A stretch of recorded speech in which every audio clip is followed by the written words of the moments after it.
Hi guys, I'm Olivia Jones, and today I'm going to be talking to you about some of the major themes present in Shakespeare's play Antony and Cleopatra.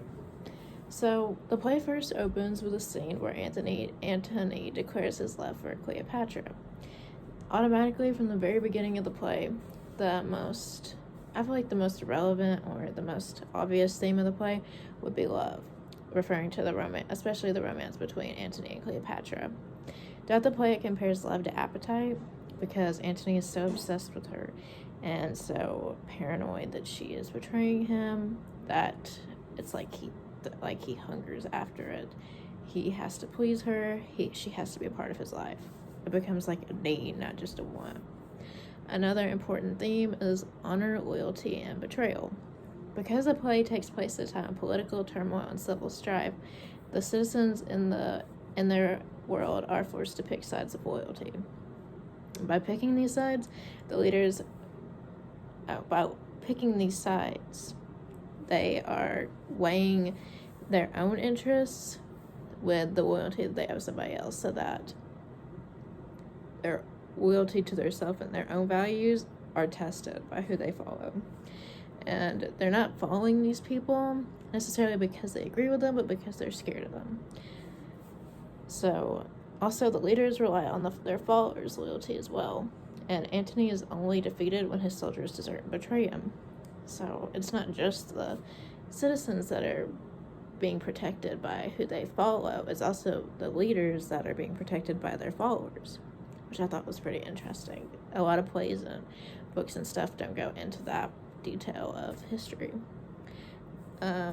Another interesting part was that this isn't just a political aspect of the play, but it's also personal as well, because Antony constantly faces marriage infidelity. He constantly fears that Cleopatra is betraying him, not only romantically but politically as well.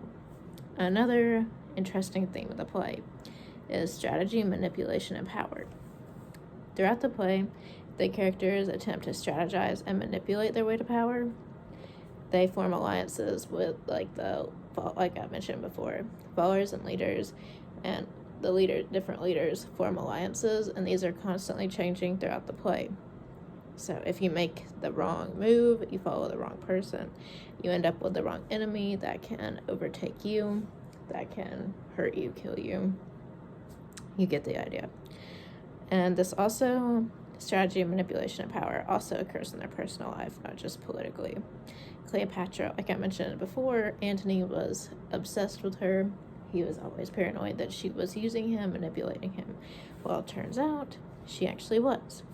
She manipulates him throughout the play, but Antony also marries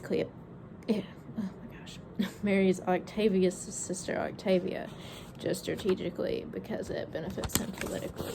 So it's not just Cleopatra that is ruining their marriage.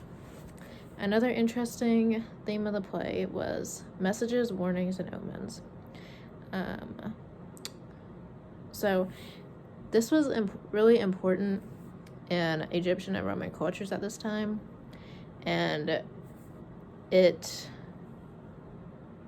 arouses pathos, which like your sympathy, because these messengers and helpers are very important to the play. They actually are necessary for the main character, like Antony, Cleopatra, and Octavius. They're necessary for their plans to come into action. And the play really relies on these messengers and helpers that don't get the recognition they deserve. It also shows how being the messenger can actually put you in danger, because you are ignored or blamed when things go wrong. Even though you warn them, you're still going to get blamed for it going wrong. It also shows how the correct one is disregarded, but how you can also follow wrong omens that can end up killing you or making you do something you shouldn't have done.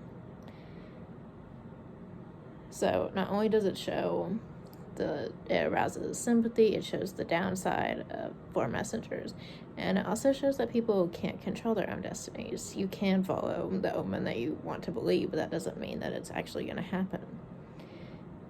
Lastly, I want to talk about the gender roles theme. So throughout the play, Cleopatra is seen as the more powerful, manipulative, masculine figure. and she controls Antony, who is weak. And it even said in the play that Canidas, one of Antony's men, says that Antony is under control. He's a women's man, that they are women's men. That means just because a man is attracted to a woman, he will do what she wants so that he can be with her. I also thought it was interesting that in Act 2, Scene 5, Cleopatra and Antony decide to trade clothes just for fun. But this also shows that Shakespeare wanted to show how they exchanged their roles by showing how they exchanged their clothes, if that makes sense. He wanted to show he wanted the audience to really understand what he was trying to say. And at the end of the story, or the play, in the Battle of Actium, Cleopatra fights while Antony runs away. And I also found it interesting. Octavius and Octavia had normal gender roles. They were the foils for Cleopatra and Antony, and they actually ended up victorious at the end of the play. Both of them lived, they were fine. But Cleopatra and Antony both were killed, but they were respected. They had noble deaths. Everybody just respected them in general, which shows that if you do step outside those gender roles, you will be respected, especially if you are a woman like Cleopatra was. So those are the themes that I noticed in Antony and Cleopatra, the play by Shakespeare. Thank you guys.